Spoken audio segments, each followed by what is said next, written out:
Hello, my name's Thomas Lucier. I'm the lead coffee roaster for Equal Exchange.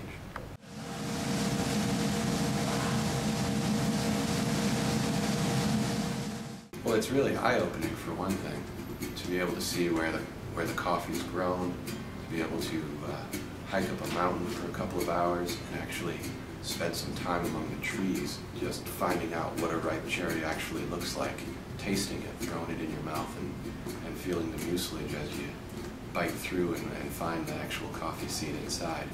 It means a lot to know where it's grown, to see the soil it's grown in, to meet the people who grow it.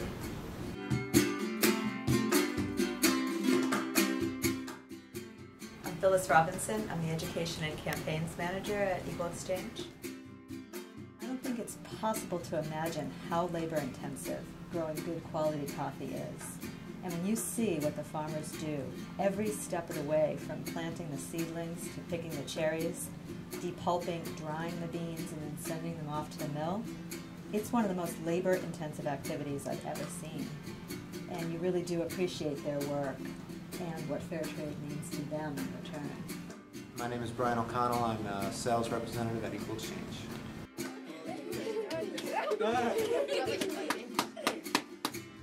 Many of the farmers that we met had grandparents that were slaves on plantations that were owned by people from Europe or other countries.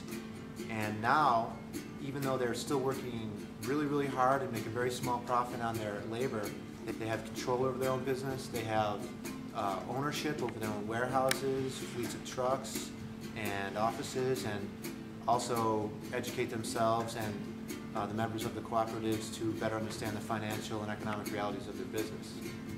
Well, CIRSA is a small, relatively new cooperative, and what they've invested the premiums in, first they've bought a couple of trucks, and that may not seem so important to us here where so many of us have our own car, but for CIRSA this has been incredibly important. It means they can get their coffee from their farms, which are often in very isolated and remote areas, to the warehouse in time, so that the quality isn't affected. And it also means they don't have to pay middlemen to transport the coffee for them. So it's given CIRSA much more ability to control for quality and for cost, and that's been very important. They've also used the premiums to buy their own office and build a warehouse. And obviously you can't imagine how important that is. Now they've bought a second building, and they've made that into a cafeteria and into meeting space, where not only the members of CIRSA, but all the local organizations use that space to hold their meetings. And they also have a cafe where they're making cappuccino.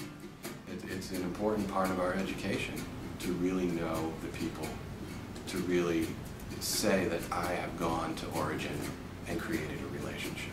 It's part of fair trade, and I think it's super important.